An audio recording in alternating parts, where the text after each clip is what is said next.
Okey doke.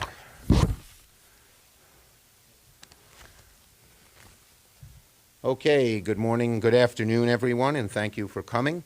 I'm proud to be joined by my colleagues in leadership, Senators Durbin and Stabenow. Now, new COVID-19 cases are accelerating at an alarming rate throughout several states, and the economic effects of the pandemic continue to hound American families and businesses across the country.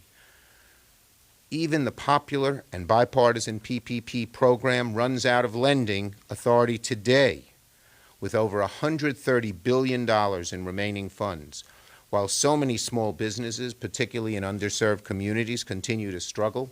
Businesses that were applying in the past and might have been rejected could reapply and get money, get help. And small businesses will no longer, though, be able to apply for these funds after today. And once again, like on everything else when it comes to COVID, our Republican colleagues are doing nothing.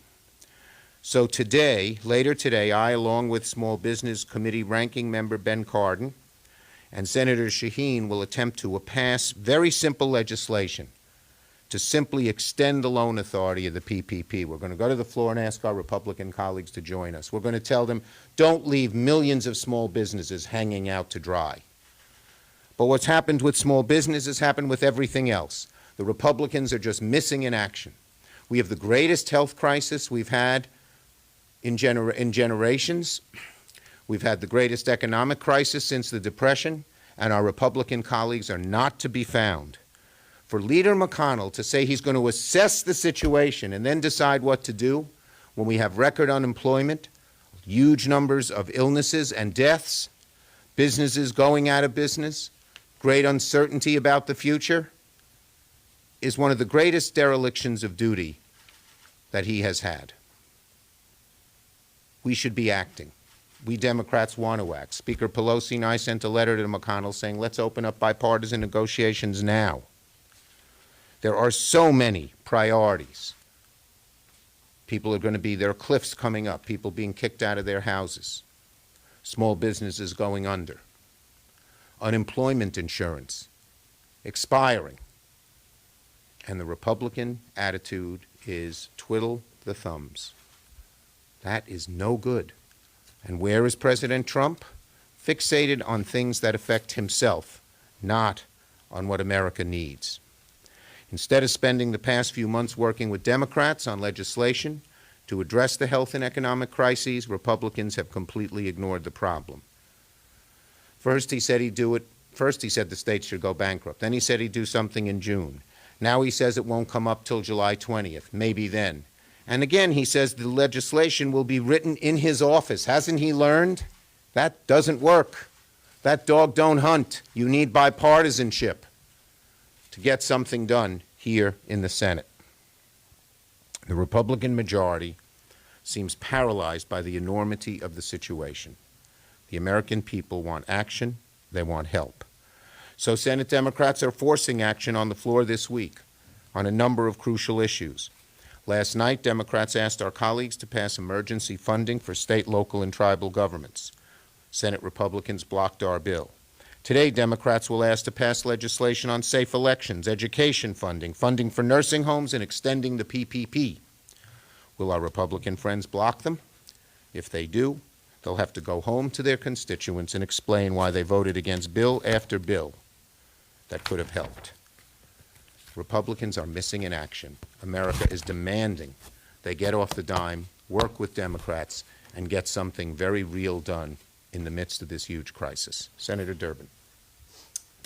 When I hear the Democratic leader talking about dogs that don't hunt, I know he's just recently visited the Brooklyn chapter of Ducks Unlimited. Yes. Yes. Well, it's great to have you back. If you listen this morning to Senator McConnell's opening statement on the floor of the Senate, he was really criticizing Speaker Pelosi for not being around enough, not working hard enough, not getting down to business.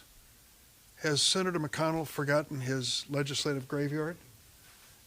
Senator Stabenow was the one who put that list together. 400 pieces of legislation passed by the House of Representatives being ignored by Senator McConnell. And he wants the House to produce more legislation? 400. Does he want to pass the same package for a second time. What's included in that package? Well, the Equality Act, which was addressed by the Supreme Court last year, that was passed 410 days ago. Oh, the American Dream and Promise Act, that was passed by the House 392 days ago. That would have taken care of the DACA problem. The list goes on and on. Now, I'm sorry, Senator McConnell, criticizing the Democrats in the House for not passing enough legislation, that don't hunt. When it gets right down to it, they have passed a great deal of important bills, and he has ignored every single one of them, not one. Would he take up COVID-19? Well, he told us he didn't think there was a sense of urgency about it, I wonder how frequently he's been home to talk to the people in Kentucky about the urgency of the current healthcare crisis and the urgency of the current economic crisis. According to the president of the Kentucky Hospital Association, hospitals in Kentucky have lost $1.6 billion since March. Only 53 of 118 hospitals in Kentucky have received enough federal aid to cover their losses. At least 18 hospitals in Kentucky are financially vulnerable and at risk of closing. You know what would help them? The HEROES Act. The HEROES Act that passed the House of Representatives a month ago would provide $100 billion in relief for hospitals. That would sure help my hospitals in Illinois. Apparently it would also help in Kentucky. And how about aid to state and local governments? Is that needed in Kentucky? Kentucky's expected to lose between 10 and 17% of its annual revenues because of this crisis. Without help from the federal government, Kentucky's governor admits that, quote, the recession will be longer and unemployment will be greater. Last week, the Department of Labor announced that more than 24,600 people filed new unemployment claims in Kentucky for the week ending on June 20th, a nearly 700% increase over last year. You would think that a senator reading those numbers would feel a sense of urgency. It's long overdue. We've been waiting long enough. It's time for us to help the people back home. The unemployment assistance that we passed in the CARES Act expires at the end of July. On August 1st, millions and millions of unemployed workers will lose their federal assistance. I hope that by then the senator from Kentucky will feel the sense of urgency. Even before then, we ought to be addressing this. Why have we wasted all of this time? We should give families peace of mind and businesses the support they need to get back in business. It's time for us to move in the Senate. I don't know what Senator McConnell's been waiting for. Senator Stabenow. I want to thank Senator Schumer and Senator Durbin for their ongoing leadership. And just to underscore what Senator Durbin said, of the 400 bills he was talking about, 90% are bipartisan. 90% are bipartisan. And yet, Senator McConnell will not bring these bipartisan bills to the floor. It's stunning. The first confirmed case of COVID-19 in the United States was reported on January 20th. Since that day, nearly 2.6 million cases have been reported, and shockingly and sadly, more than 125,000 Americans have lost their lives. The Trump administration, congressional Republicans chose not to take this pandemic seriously for months, while every other country was taking actions to protect their citizens. And they're still not taking it seriously. Today we're releasing a report on how our schools and our children's education have been profoundly impacted by the pandemic and how we need to act immediately if our children are going to have the opportunity to go back to school in safe schools. We need to act immediately this week. In fact, today, Senator Murray will be on the floor asking that we do that. This is the latest in a series of reports that highlight how Republican inaction on COVID-19 has cost people's lives and their livelihoods. People are sick, people have died because the administration failed to develop a national testing strategy. Rural communities are coping with not just outbreaks, but a lack of healthcare resources in their hospitals to address issues that are critical. Communities of color have been hit especially hard, making racial disparities that already existed much, much worse. Our mental health system, already under strain, has been pushed to the breaking point. State and local services are struggling to cope, and so are the people who depend on them. Our essential workers have proved themselves heroes, but the words thank you, maybe a little applause, isn't going to put food on the table or pay the rent. And poor families and low-wealth Americans were already struggling to get ahead. Now they feel themselves slipping even farther behind. There's still so much we can do to manage this pandemic, and we are committed to doing that right now, today. We can save lives, we can prevent additional economic harm, we can protect our communities. The House passed the HEROES Act over a month ago. It's now part of the graveyard, the legislative graveyard that Senator Durbin talked about over a month ago. Now Senate Republicans are looking to head into the July break without joining us to act on any of the things that would help people and businesses and farmers that are in that bill. We've offered real solutions.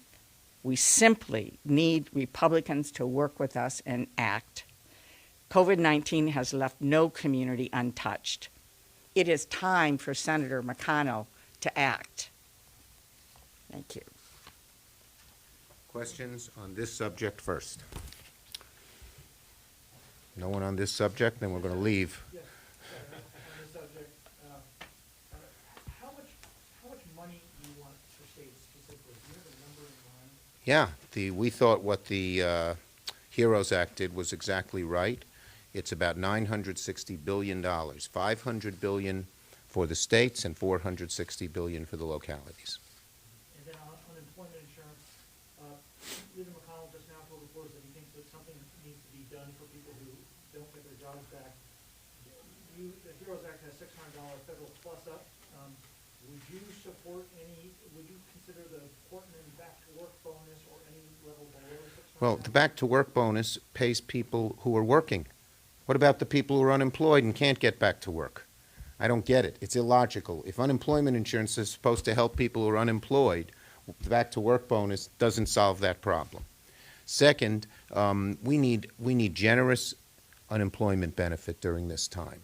And McConnell, I heard what he said. He didn't even commit to doing it. He just said if it's going to happen, he doesn't want to make sure it be excessive, whatever that means. We Democrats believe in just, again, what's in the CARES bill. We should extend this provision past December 31st, and there are ways we could strengthen unemployment insurance as well. Senator, on the bounty situation, Republicans today seem to be saying both that the reporting on this is wrong, but also that congressional leaders have known about this issue for a very long time. And Rubio said a few minutes ago that it's been well established that proxies are working for American adversaries in places like Afghanistan to kill Americans. What's your response? My response is I haven't been briefed on it, and that's why I requested that every senator get briefed directly by the CIA and the DNI. That's what would do. And there's a bigger point here.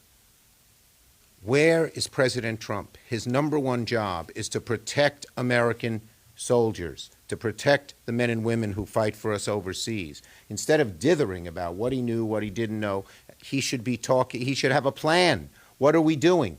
And above all, go after Putin. This president has been played like a fool by President Putin. Every time they negotiate, Putin wins and he loses. He's afraid to talk to Putin. One can wonder why. But the bottom line is we need tough action and tough action against Putin, and in the NDAA bill we will seek to get it. Is there any movement on police reform? Are the two parties talking right now? We have asked, we have stated to the Republicans that we want to sit down and do a bipartisan bill, then bring that bill before the Judiciary Committee, and then bring it to the floor and have amendments. If we start off with a base bipartisan bill, we can actually get something done. Thus far, they've refused. And maybe they're just in disarray among themselves. Maybe they don't want a bill to begin with. I don't know the answer to that, but we are ready right now to sit down. I'm willing to appoint a few members. Leader McConnell could appoint a few members, and they should start talking. With regards to the NDAA in Russia, can you be more specific about the amendment you want to offer? And do you think it's necessary to vote on sanctions legislation?